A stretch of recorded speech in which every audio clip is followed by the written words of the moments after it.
विवाहित जवान स्त्री हूँ। मेरा कद 5 फुट 5 इंच है और मेरा रंग गोरा है। मेरा जिस्म बिल्कुल कारीगरी की तराशी हुई संगमरमर की मूर्ति की तरह है। मेरी शादी हुए 2 साल हो गए हैं और मेरा एक बेटा है जो कि मेरी शादी के 1 साल 4 माह बाद हुआ था और अब 9 माह का है।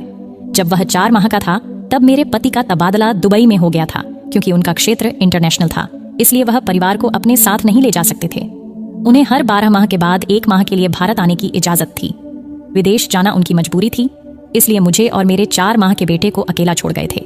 हम अकेले न रहें इसलिए मेरे पति ने मेरे ससुर यानी कि अपने पिताजी को हमारे साथ रहने के लिए शहर बुला लिया था। मेरे ससुर जब हमारे साथ रहने के लिए आए तब उनकी उम्र 40 साल की थी। वह हमसे अलग गांव में रहते थे। मेरी सास की मृत्यु 1.5 साल पहले हो गई थी और पिछले 1 साल से ज्यादा वहीं पर गांव में अकेले ही रहते थे। पापा जी आर्मी में मेजर रह चुके थे और रिटायर्ड होने के बावजूद वह बहुत फुर्तीले थे। आर्मी में आर्मी के तौर तरीके और तहजीब वह अभी तक नहीं भूले थे। गांव में रहने और खेतीबाड़ी करते तथा गांव के शुद्ध वातावरण के कारण उनका शरीर बहुत ही गठीला था और इस आयु में भी वह एकदम 30 साल के जवान लगते थे। पहले जब भी वह सासू माँ के साथ हमारे घर आकर रहते थे तो मेरे पड़ोस ने उन्हें मेरे पति के बड़े भाई ही समझती थी। पति के जाने के बाद पिछले 7 माह से वह हमारे साथ ही रह रहे थे। पढ़े लिखे होने के कारण उनका उठना बैठना और पहनावा भी शहरवासियों जैसा है, इसीलिए मेरे साथ घर में बहुत जल्दी एडजस्ट हो गए थे। घर के काम और बच्चों की देखभाल में मेरा हाथ बटा देते थे। मुझे और मेरे पति को करना बहुत पसंद है और शादी के बाद कई दिन तक हम ऐसा नहीं था कि हम अब मेरे पति को दुबई गए हुए लगभग 7 माह हो चुके थे और इन 7 माह में पहले 2 माह तक मुझे एक बार भी क्रिकेट खेलने को नहीं मिला, इसलिए मैं इतनी बेचैन रहती थी और सारा दिन तड़पती रहती थी, पर कोई भरोसे का नजर नहीं आता था। लेकिन 5 महीने मुझे अचानक ही एक ऐसा अवसर मिला जिससे मुझे मेरी जिंदगी में बहुत बड़ी खुशी मिली और वह भी मेरी अभी तक जारी है। यह उस दिन की बात है जब मैं घर की सफाई का काम करती हुई पापा जी के कमरे में गई तो मैंने पाया कि वे कमरे में नहीं थे। मुझे समझ में नहीं आया कि वे कहाँ गए होंगे, इसलिए मैं इधर उधर देखने लगी और तभी मुझे उनके बाथरूम की लाइट जलती हुई नजर आई। मैं जिज्ञासावश उठी और जल देखने चली गई। वहां मैंने देखा कि बाथरूम का दरवाजा थोड़ा सा खुला हुआ है और अंदर से कुछ अजीब सी आवाजें आ रही हैं। मैं सुनकर घबरा गई और सोचा कि शायद पापा जी की तबीयत ठीक नहीं है या वह किसी तकलीफ में है। मैं घबराहट से जल्दी से बाथरूम का दरवाजा खोलकर अंदर झांकने लगी। अंदर का नजारा देखकर मेरे होश उड़ गए। पापा जी अपने महाराज की बड़ी तसल्ली से मालिश कर रहे थे। इससे पहले मैं अपने आप को संभालती, तभी मैंने देखा कि पापा जी जोर जोर से सिसकियां ले रहे थे। ये सब देखकर मेरी नजर में जोर से एक लंबी सांस निकाली, जिससे सुनकर पापा जी ने पलट कर देखा और मुझे देखते ही गुस्से से बोले, तुम यहाँ पर क्या कर रही है? उनके गुस्से से भरी आवाज सुनकर मैं डर गई और बिना आवाज दिए वहां से भाग गई। इस घटना के 2 घंटे बाद मैं तो उनके सामने भी नहीं गई, लेकिन दोपहर का खाना बनाने के समय बेटा तंग कर रहा था तो मुझे मजबूर होकर उसे उनके दोनों के लिए जाना पड़ा।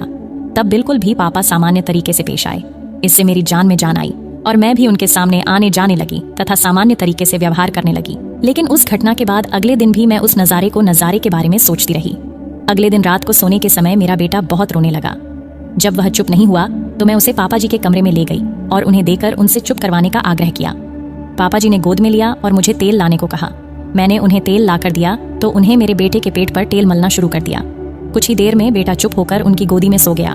पोते को दादा के पास छोड़कर मैं अपने कपड़े बदलने चली गई। तभी मेरे दिमाग में योजना आई कि अगर मैं पापा जी को अपनी झलक दिखला दूं तो शायद कुछ बात बन जाए। अपने सारे कपड़े चेंज करके अपने गुलाबी रंग का पारदर्शी सा नाइट सूट गाउन पहना, फिर बेटे को पापा जी के कमरे में लेने के लिए गई। पापा जी ने मुझे उन कपड़ों में देखा और एक टकटक देख ही रहे थे। उनकी आंखों की चमक बता रही थी कि वह मेरे बिछाए हुए जाल में फंस जाएंगे। मुझे सिर्फ कुछ इंतजार करना पड़ेगा। जब मैंने पापा जी से बेटे को लेने के लिए हाथ बढ़ाया तो वह उन्हें देखते ही एकदम स्थिर हो गए। मैंने कहा, पापा जी ये सो गया है, लाई मैं इसको बिस्तर पर सुला दूं। तब हड़बड़ाकर उन्होंने कहा, ये अभी अभी सोया है, कच्ची नींद में है, इसीलिए इसे अभी यहीं रहने दूं। मैं हाँ करती हुई अपने कमरे में चली गई। मुझे नींद नहीं आ रही थी, इसलिए मैं बहुत देर तक ऐसे ही करवटें बदलती रही। तभी मुझे याद आया कि मैंने बेटे को दूध पिलाया ही नहीं। मैं उठी और पापा जी के कमरे में गई तो पाया कि वह भी सो गए हैं। तब मैंने मन में आया कि मैं भी इसी कमरे में सो जाती हूँ, क्योंकि बेटा भी इसी कमरे में सोया हुआ है, और मैं उनके साथ वाले बेड पर लेट गई। बेटे को अपने पास खींचा और इतने में पापा जी की नींद में ही करवट बदली और सीधे होकर सोने लगे। मेरे बेटे का पेट भर चुका था, लेकिन मुझे नींद नहीं आ रही थी। मैंने बच्चे को अलग से सुला दिया और वहीं बैठकर पापा जी को निहारती रही। मैंने महसूस किया कि मैं क्रिकेट खेलकर जिंदगी का मजा चाहती हूँ। मैं अपना अकेलापन दूर करना चाहती हूँ, अपनी भूख मिटाना चाहती हूँ। इसके लिए अब मुझे मेरे पति की गैर हाजिरी में भरोसे का और पूरा संतुष्ट करने वाला पुरुष मिल चुका है। अब मैं और इंतजार नहीं कर सकती और इसलिए मैंने अपनी सारी झिझक छोड़ी और मैं ससुर जी के पास जाकर बैठ गई। तो थोड़ी देर बाद पापा हिलने लगे। मुझे लगा कि उनका हाथ मेरे सर पर आ गया है और ससुर जी जाग गए हैं। उसकी इस हरकत से मैं थोड़ा घबराई। मेरी हालत पतली हो गई थी, मेरी सांस उखड़ रही थी। फिर मैंने हिम्मत नहीं छोड़ी।